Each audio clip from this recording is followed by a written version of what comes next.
Imagine an angel, but not like any other angel. Seated on rocky ground, yet there's no serenity in its posture. Its muscles are sculpted, aesthetic, a body as symmetrical and perfect as a Greek god. But what truly captivates us isn't its body. It's the gaze, a gaze that unsettles you. It tells us this angel is no ordinary angel, angry, resentful, almost daring something, like a person in turmoil, yet this inner struggle doesn't make it weak. The way it holds its gaze and hands together signals hidden schemes, an unspoken challenge. I know what I'm about to do to you, it seems to say, silent, yet threatening. Above, angelic depictions glide in the sky. These angels appear peaceful, bathed in light, forming a stark contrast with the unrest of this angel. What you are looking at is Alexandre Cabanel's depiction of an angry angel from 1847. In other words, the devil. But notice, this devil isn't terrifying. On the contrary, it possesses flawless beauty, because this is the fallen angel, Lucifer.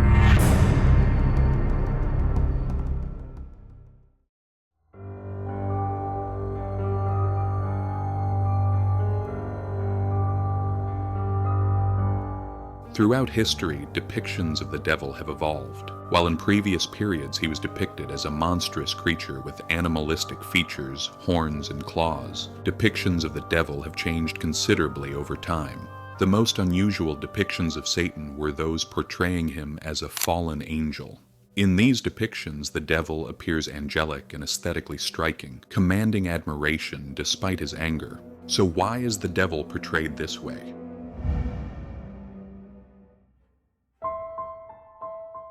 If there's one thing we know about Satan, it's this. At first, things were very different. The devil was once the greatest and most beautiful of angels, God's favorite. In Christianity, he is known as Lucifer, the morning star. But the moment he succumbed to pride and ego, rebelling against God, everything changed.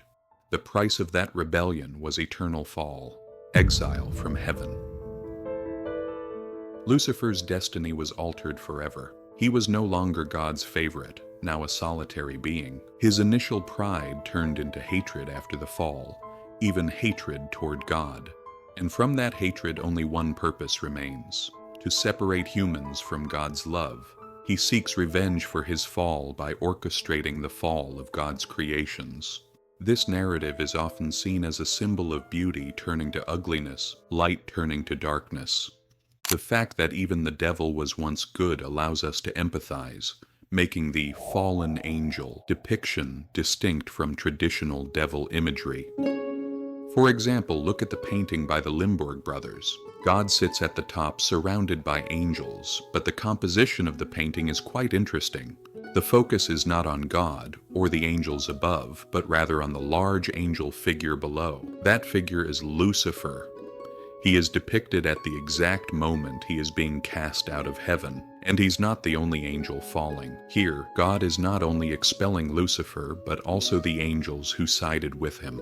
Lucifer and his followers have not yet lost all their radiance, because this painting depicts the first moment when beauty begins to drift away from the divine presence. However, in Thomas Lawrence's depiction, Satan appears like a commander. After God banishes Satan and the angels who followed him, Satan gathers the others to plan a counterattack. It's as if he's calling the angels, his soldiers, to war to take revenge on God. With his muscular body and arms raised high, he stands in a pose that displays power, determined and confident. William Blake's depiction of the same event, however, is quite different. Even though both artworks show Satan's famous call to the fallen angels, the one on the left, despite its bright tones, feels gloomy. In the painting on the right, Satan and his followers appear powerful and defiant. But in Blake's version, the fallen angels don't seem defiant or powerful at all. They look unwilling to fight, as if they haven't yet overcome the sorrow and grief of being cast out of heaven. Even Satan's expression looks uneasy, as though the angel's sadness has weakened his thirst for revenge. We also see depictions of Lucifer in sculpture. Joseph Geefs' youthful Lucifer resembles a pure and innocent angel, almost like a child. If we ignore the bat wings and the snake at his feet, he doesn't look like Satan at all. The church of the time did not approve of this depiction because according to the church, the devil shouldn't appear pure or innocent, he should appear pitiful, and his weakness should be visible. That's why the church asked Joseph to remake the sculpture, and the final version was completed by Joseph's brother. This new version was exactly what the church wanted. Lucifer sits with his hands on his head, deep in thought. The expression on his face says, "What have I done?" Remorseful and anxious. Horns emerge from his hair. Beneath him lies a bitten apple and a broken staff. The star carved into the staff symbolizes the glory and magnificence he once had, while the chained wrist represents the price of his sin. The bitten apple below him symbolizes the temptation of Adam and Eve in heaven. If we compare the sculptures made by the two brothers, which one do you think is more striking? To me, it's the one on the right. Here, Lucifer's depiction is far more powerful. Both his fall and his loneliness leave a deep impact on the viewer, more tragic and more intense. Have you noticed? What do you think all these works of art have in common? In all of them, Lucifer is not shown merely as a symbol of evil. He is portrayed as the only being who paid the heaviest price for defying God, and artists show us the exact moment when he bears that punishment. Alright, we've seen many depictions of Lucifer, but there's one famous work that inspired most of these portrayals: John Milton's Paradise Lost. The poem tells the story of Adam and Eve's expulsion from heaven and Satan's rebellion against God. Milton portrays Satan not only as an evil being, but as a charismatic, intelligent, and influential leader.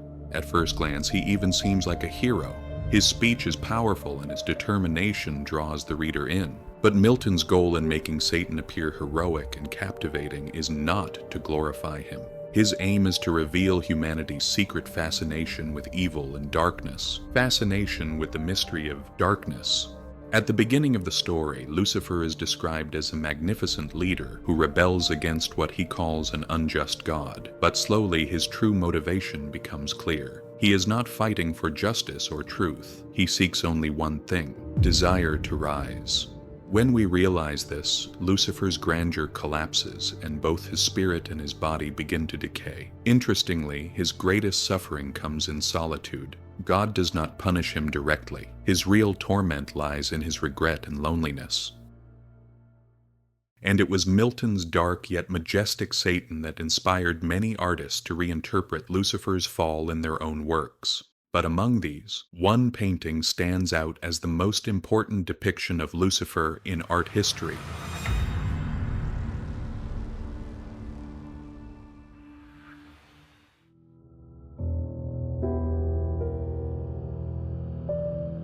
This painting closely resembles previous depictions of fallen angels, but it carries something far more unique. Like in other depictions, Cabanel's Lucifer is alone and furious. He sits upon a rocky surface, unchained. The serene angels gliding across the sky, surrounded by divine order, are painted in sharp contrast to Lucifer's isolation. Those angels remained within God's light because of their loyalty, while Lucifer sacrificed his own light to his pride and ego.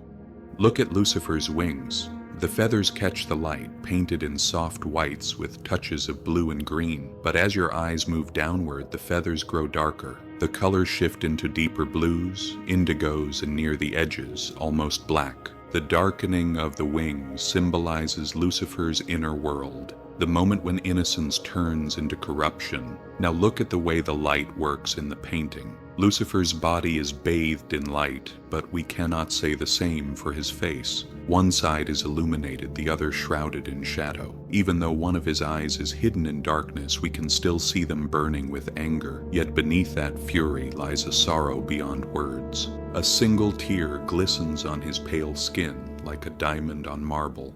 It's as if he's ashamed of his fall, but too proud and defiant to admit it.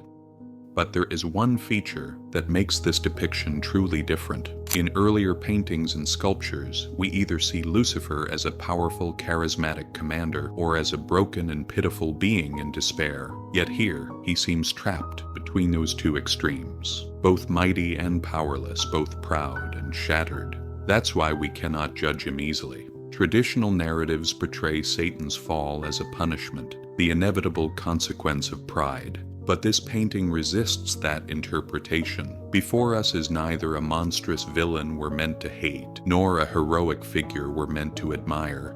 He appears as radiant and beautiful as an angel, yet as dark as the devil himself. In Paradise Lost, Lucifer says, "It is better to reign in hell than serve in heaven." And he achieves that. But is it truly a victory? At best, it's a Pyrrhic victory, a triumph gained by losing far too much.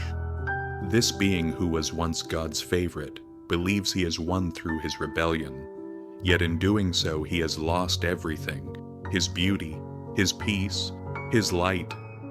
Just like us,